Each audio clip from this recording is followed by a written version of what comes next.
नमस्कार,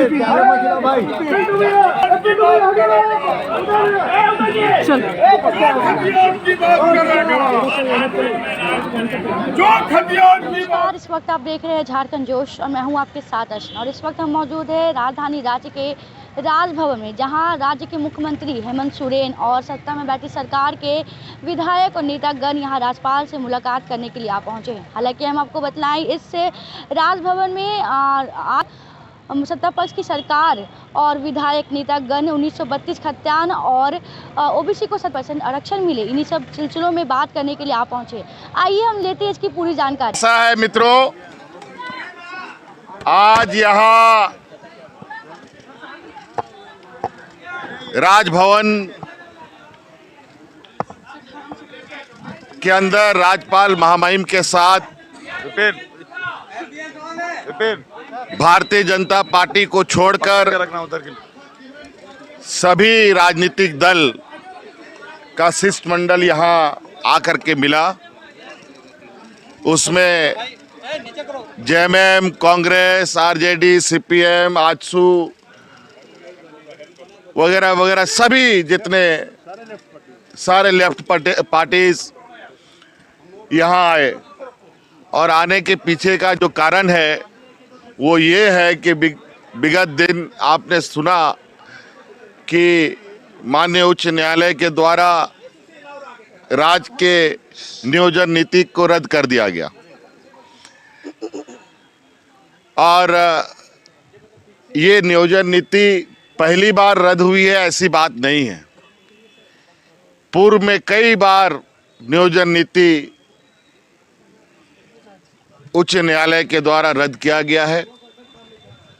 और बड़ा दुर्भाग्य है यहाँ के नौजवानों का, जहाँ आज ये 3rd ग्रेड 4th ग्रेड में भी रोजगार पाने में असफल हो रहे हैं। इसको लेकर यहाँ के मूलवासी आदिवासियों के हक में जो हम लोगों ने नियोजन नीति बनाया था उसको रद्द कर दिया गया। लेकिन हमें इस बात की अंदेशा था कि पूर्व के उदाहरण को ध्यान में रखकर हम लोग आगे बढ़ भी रहे थे। कुछ ऐसी शक्तियां हैं इस राज्य में जो एन केन प्रकार यहाँ के मूलवासी आदिवासियों के अधिकारों को छीनने का प्रयास कर रही है। और आपको सुनकर आश्चर्य होगा कि इस उच्च न्यायालय में जिन लोगों ने अपनी आपत्ति दर्ज कराई थी, लगभग 10 लोगों ने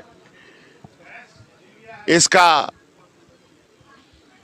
शिकायतकर्ता बने, 20 लोग, और 20 लोगों में एक को छोड़कर बाकी सभी 19 लोग दूसरे राज्यों से वाकिफ रखते थे।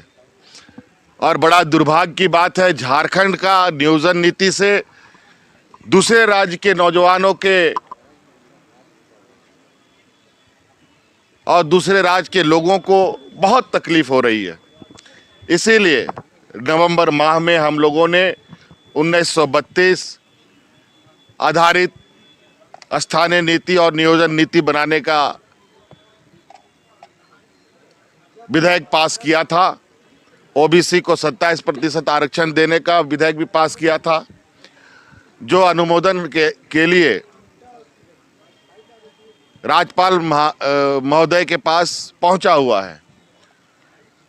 और उसमें हम लोगों का ये भी निवेदन था और ये भी हम लोगों ने उस विधेयक में वर्णित किया है कि इसे 9वीं अनुसूची में डाला जाए, ताकि यहाँ पर जिस तरीके से ये षड्यंत्र होते हैं, जो लोगों के यहाँ के मूलवासी आदिवासी के जो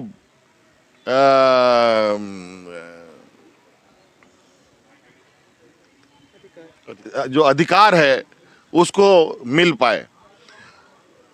आज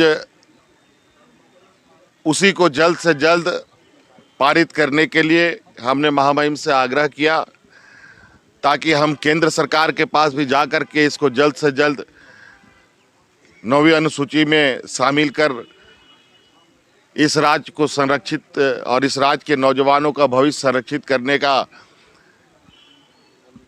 काम हो सके, इसलिए आज इस संदर्भ में हम लोग यहाँ इनके पास ये आवेदन निवेदन करने के लिए पहुंचे थे। उन्होंने आश्वस्त भी किया।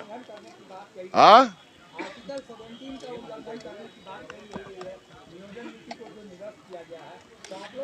इसमें कहीं कोई ऐसी नई बात नहीं है। हम लोगों ने कोई आर्टिकल का ये नहीं किया। और भी राज्यों में व्यवस्थाएं ऐसी हैं जहां 3rd ग्रेड 4th ग्रेड के लिए लोग वहां के बच्चों को सीधे तौर पर प्राप्त होता है।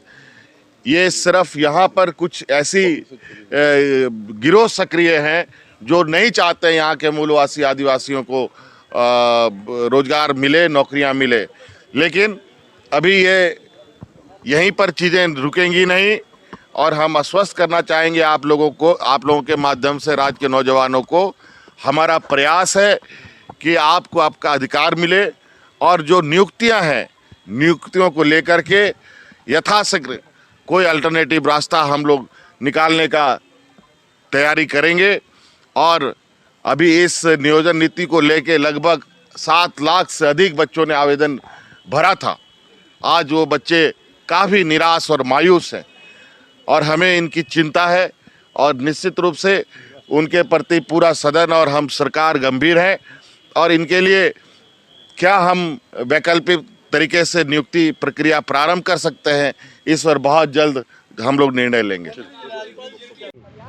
हम लोगों ने महामहिम राज्यपाल से मिला और जो 2 महत्वपूर्ण विधेयक 1932 खतियान आधारित स्थानीय नीति और ओबीसी आरक्षण 27%, SC/ST का 2% के हिसाब से जो बढ़ोतरी करने का विधेयक महामहिम राज्यपाल के पास है, इन दोनों विधेयकों पर विधि सम्मत निर्णय लेने के लिए महामहिम से आग्रह किया। सत्ता पक्ष की नेता विधायक मंत्री गणों ने हमें क्या कुछ जानकारी दी। हालांकि हम आपको बतलाएं, आज की इस मुलाकात में सत्ता पक्ष की सरकार ने नियुक्तियों पर 1932 खतियान पर और ओबीसी को 27% की आरक्षण मिला जाए, इन सब सिलसिलों में बात की। अब देखने वाली बात यह होगी कि राज्यपाल के द्वारा क्या कुछ निर्देश लिया जाता है, क्या कुछ फैसला लिया जाता है। अभी फिलहाल के लिए हमारी तरफ से इतना ही।